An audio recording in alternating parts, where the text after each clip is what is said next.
Film Maximals ग्रह पर शुरू होती है, जहां उन्मादी ट्रांसफार्मर देवता यूनिक्रॉन कोलमैन डोमिंगो अपना वंश बनाने और सत्ता के लिए ग्रह का उपभोग करने की तैयारी कर रहा है। यूनिक्रॉन अपने गुर्गो टेररकॉन्स को स्कॉर्स पीटर डिंकलेज के नेतृत्व में ट्रांसफर कुंजी पुनः प्राप्त करने के लिए भेजता है, जो यूनिक्रॉन को उपभोग करने के लिए असीमित दुनिया तक पहुंचने की शक्ति देगा। Maximals Apelinq, David Sobolov, Primal, Ron Perlman, Airazor, Michelle Yeoh, Rhinox, David Sobolov भी और चीटर टोंगाई चिरिसा ग्रह से अपनी छुट्टी की तैयारी करते हैं, लेकिन अपेलिनक वापस लड़ने के लिए पीछे रहता है। प्राइमल को ऑप्टिमस प्राइमल नाम से सम्मानित किया गया। स्कॉर्स, एक ट्रॉफी शिकारी, आता है और अपने फ्रीजर ड्रोन के साथ अपेलिनक से लड़ता है, जबकि अपेलिनक फ्रीजर्स को ध्वस्त कर देता है।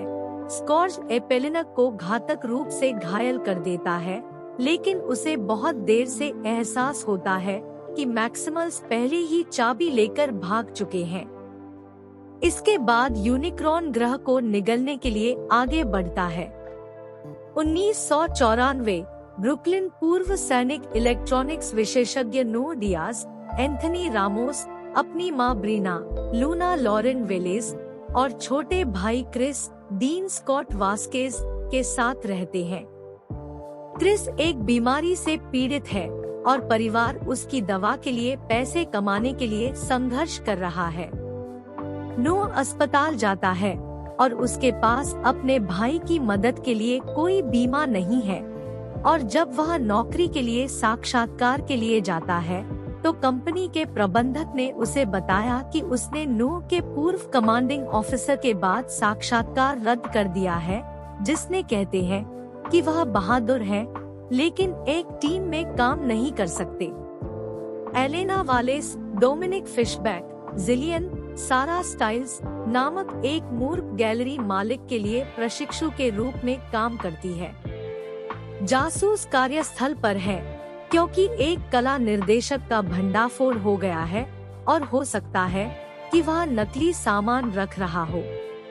एलेना जिलियन के लिए पुष्टि करती है कि क्या प्रामाणिक है और क्या नकली है, लेकिन जिलियन निष्कर्षों का श्रेय लेती है। इसके बाद एलेना को एराजोर जैसी एक मूर्ति मिलती है, जिस पर ट्रांसफॉर्मर प्रतीक चिन्ह खुदा हुआ है। जिलियन सोचती है कि यह प्राचीन सुमेरियन है, लेकिन एलेना अपना शोध करती है।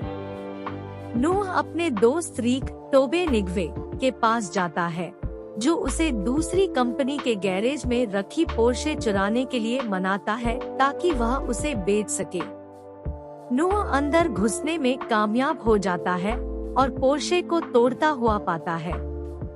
उसी समय एलेना प्रतिमा में आगे देखने के लिए एक उपकरण का उपयोग करती है, लेकिन अंत में वह इसे तोड़ देती है और अंदर ट्रांसफर कुंजी का हिस्सा ढूंढ लेती है। यह एक संकेत भेजता है जो ऑटोबोट्स को जागृत करता है और Optimus Prime, Peter Cullen, Bumblebee, Arcee, Liza Koshy और मिराज, पीट डेविडसन को बुलाता है। बाद वाली कार वह कार है जिसके अंदर नूह वर्तमान में है। एक सुरक्षा गार्ड नूह को पकड़ लेता है, जो मिराज को खुद वहां से निकलने के लिए प्रेरित करता है। शहर भर में पीछा किया जाता है, जहां नूह को पता चलता है कि कार खुद ही चला रही है। जैसे ही पुलिस करीब आती है, मिराज पुलिस का ध्यान भटकाने के लिए खुद के बारे में भ्रम पैदा करके अपनी शक्तियों का प्रदर्शन करता है, जिससे वह और नूह दूर हो जाते हैं। मिराज नूह को एक ऐसी सुविधा में लाता है जहां वह अपने ऑटोबोट रूप में बदल जाता है, जिससे नूह घबरा जाता है। ऑप्टिमस और आरसी अपने बीच एक इंसान को पाकर बहुत खुश नहीं है, लेकिन भी अधिक भरोसेमंद है और मिराज को लगता है कि नूह ठीक है।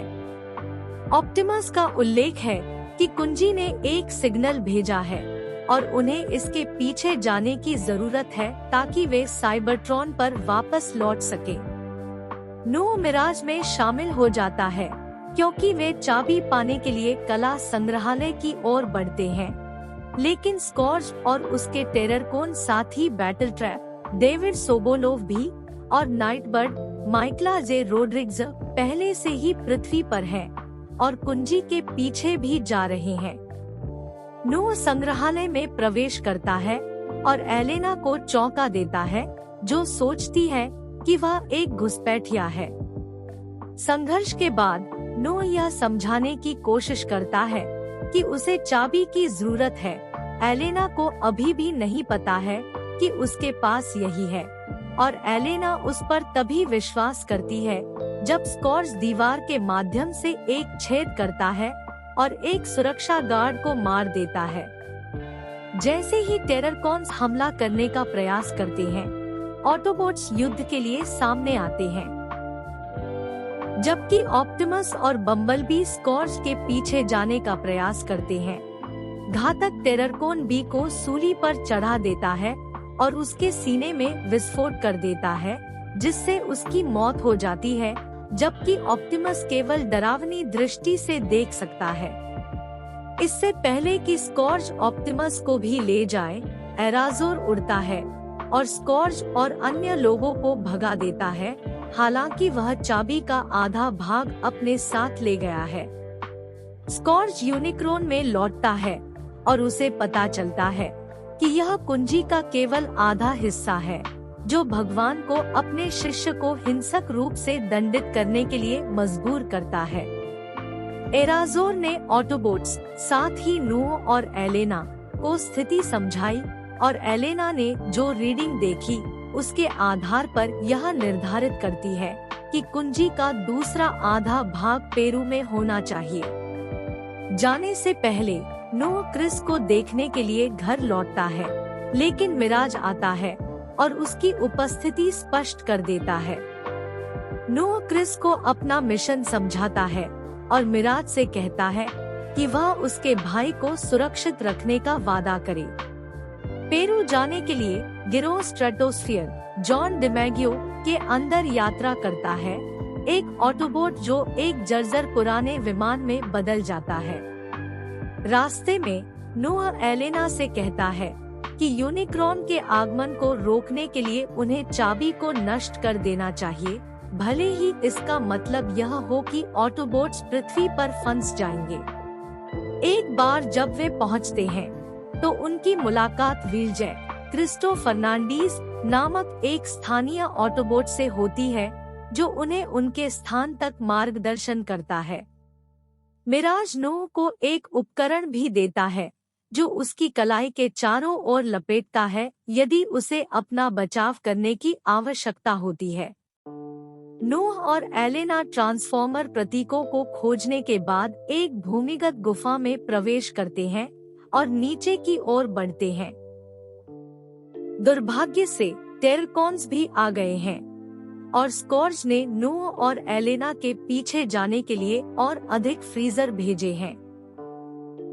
दोनों एक तहखाना ढूंढते हैं जहां चाबी होनी चाहिए, लेकिन कुछ शिलालेखों को छोड़कर जो एलेना लिखती है उसे खाली पाते हैं। जब उन्हें देखा जाता है तो वे भागने लगते हैं और ऑटोबोट उनका पीछा करते हैं। पीछा करने के दौरान ऑप्टिमस स्कॉर्च के पीछे जाने की कोशिश करके बम्बलबी से बदला लेने की कसम खाता है, जबकि अन्य लोग बैटल ट्रैप और नाइटबर्ड से मुकाबला करते हैं। एराजोर लड़ाई में शामिल हो जाती है, लेकिन स्कॉर्च द्वारा अपने एक हथियार से उस पर हमला कर दिया जाता है। बाकी लोग बमुश्किल बच निकले। नूह और एलेना गुफाओं से बाहर निकलते हैं और एक जंगल में पहुंच जाते हैं, जहां उनका सामना प्राइमल और अन्य मैक्सिमल से होता है। ऑटोबॉट्स इंसानों की रक्षा के लिए तब तक आते हैं जब तक एराजोर प्राइमल को नहीं बताता कि वे सहयोगी है। वह दूसरों को बताता है कि उसने और मैक्सिमल्स ने दूसरी चाबी को सुरक्षित रखने के लिए उसे आधा दूर हटा दिया है। मैक्सिमल्स हर किसी को पास के एक गांव में ले जाते हैं, जहां वे रक्षा करते हैं और वहां रहने वाले मनुष्यों के साथ गठबंधन साझा करते हैं, क्योंकि वे ही दूसरी चाबी को सुरक्षित रखते हैं। बाद में प्राइमल ऑप्टिमस की कच्ची ऊर्जा दिखाता है, जिसका उपयोग बी को पुनर्जीवित करने के लिए किया जा सकता है, लेकिन इसके लिए ऊर्जा की एक बड़ी वृद्धि की आवश्यकता होती है। इस बीच एलेना नू से कहती है कि शायद उन्हें चाबी नष्ट नहीं करनी चाहिए और उसकी तुलना ऑप्टिमस से करती है, क्योंकि वे दोनों बड़े भाई हैं जो अपने परिवारों की देखभाल कर रहे हैं। सुबह में एराजोर उस अंधेरी ऊर्जा से पूरी तरह से भ्रष्ट हो गया जिससे स्कॉर्ज ने उसे संक्रमित किया था। वह तब तक हमला करना शुरू कर देती है जब तक कि अन्य मैक्सिमल्स उसे वश में करने की कोशिश नहीं करते। प्राइमल उसे पकड़ने की कोशिश करता है, लेकिन एराजोर उससे कहता है कि उसे जो करना है वह करे, इसलिए वह उसे तब तक दबाता है जब तक कि वह टूटकर मर न जाए। नू कलाई उपकरण के साथ चाबी को नष्ट करने का अवसर भी प्राप्त करता है, लेकिन ऑप्टिमस उससे तब तक ऐसा न करने का अनुरोध करता है जब तक कि वह नरम न हो जाए। दुर्भाग्य से इससे स्कॉर्ज को चाबी जब्त करने और यूनिक्रॉन में वापस जाने का मौका मिलता है। स्कॉर्ज और टेररकॉन्स कुंजी के दोनों हिस्सों को एक साथ जोड़ते हैं और यूनिक्रॉन को बुलाने के लिए ज्वालामुखी के ऊपर एक मंच बनाते हैं।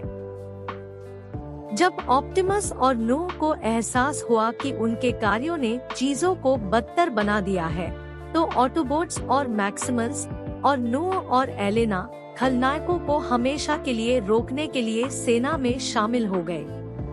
एलेना उन चिन्हों का उपयोग करती है जो उसे एक कोड के साथ मिलते हैं जो कुंजी को अक्षम कर सकता है। फिर नायक युद्ध में उतरते हैं। प्राइमल ने राइनॉक्स और चीटर को स्कॉर्पोनॉक्स की आने वाली भीड़ के खिलाफ लड़ने के लिए अपने ट्रांसफॉर्मर निकायों में बदलने का आदेश दिया। मिराज नू और एलेना को कोड दर्ज करने के लिए प्लेटफॉर्म तक पहुंचने के लिए एक प्रवेश बिंदु ढूंढने में मदद करता है। इसके बाद ऑप्टिमस और प्राइमल ने रिप बैटल ट्रैप के साथ मिलकर टीम बनाई, इससे पहले कि प्राइमल अपनी ही गेंद से उसका सिर फोड़ देता। यूनिक्रॉन पृथ्वी के करीब आना शुरू कर देता है। उसकी उपस्थिति न्यूयॉर्क जैसे अन्य शहरों तक पहुंचने लगती है। जब नोह करीब आता है तो स्कॉर्ज उसे मारने का प्रयास करता है, लेकिन मिराज नोह को मारने से पहले उसे बचाने के लिए उसके शरीर का उपयोग करता है। हालांकि क्रिस को मिराज के रेडियो पर बात करते हुए सुनने के बाद मिराज नोह के लिए युद्ध में उपयोग करने के लिए एक सूट बनाने के लिए अपने शरीर के एक हिस्से को कलाई के उपकरण में स्थानांतरित करने में सक्षम है। कुंजी से निकलने वाली ऊर्जा तरंगे भी ऊर्जा को चार्ज करने का प्रबंधन करती है, जिससे बम्बलबी वापस जीवन में आ जाती है। वह लड़ाई में प्रवेश करता है और चीजों को बदलने में मदद करने के लिए आगे बढ़ता है, जिसमें नाइटबर्ड के साथ आकाश में उड़ना और उसे टुकड़े टुकड़े करना भी शामिल है। ऑप्टिमस स्कॉर्ज से लड़ता है, लगभग जीतता है, जब तक कि स्कॉर्ज एलेना द्वारा कुंजी दर्ज करने के लिए इस्तेमाल किए जा रहे कंप्यूटर को नष्ट नहीं कर देता, जिससे वह बेकार हो जाता है। ऑप्टिमस ने स्कॉर्ज का सिर काटने से पहले उसके टुकड़े टुकड़े कर दिए और फिर यूनिक्रॉन को करीब आने से रोकने के लिए चाबी को खुद ही नष्ट करने का संकल्प लिया। चाबी फट जाती है, जिससे एक भंवर पैदा होता है जो यूनिक्रॉन को दूर भेज देता है, लेकिन ऑप्टिमस को लगभग अपने साथ खींच लेता है जब तक कि प्राइमल और नो उसे वापस खींचने में मदद नहीं करते। जबकि यूनिक्रॉन अभी भी वहां से बाहर हो सकता है, ऑटोबोट्स और मैक्सिमल्स अपनी जीत स्वीकार करते हैं और अलग हो जाते हैं। नूह और एलेना स्ट्रेटोस्फीयर में घर के लिए उड़ान भरते हैं और वह क्रिस और उनकी मां के पास घर लौट आता है। बाद में नूह एक और नौकरी के लिए साक्षात्कार के लिए तैयार है।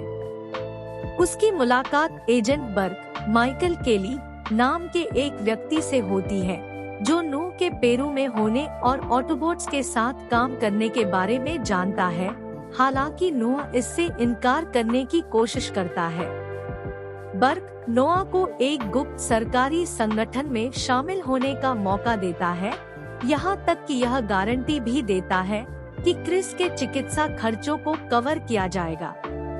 नोआ अविश्वसनीय रूप से आभारी है और देखता है कि बर्क वाहनों, गैजेट्स और अन्य शीर्ष गुप्त चीजों से भरे एक गुप्त कमरे में प्रवेश करता है। नोआ फिर बर्क के बिजनेस कार्ड को देखता है और संगठन का नाम जानता है, GI जो। क्रेडिट के दौरान नोह रीक के साथ है क्योंकि वह मिराज को ठीक कर रहा है। रीक सोचता है कि यह तब तक व्यर्थ है जब तक नोह मिराज को चालू करने के लिए नहीं कहता है और ऑटोबोट गर्व से जीवन में वापस नहीं आता है। दोस्तों, अगर आपको पसंद आए तो कृपया वीडियो को लाइक, कमेंट और शेयर करें और इस चैनल को सब्सक्राइब करें।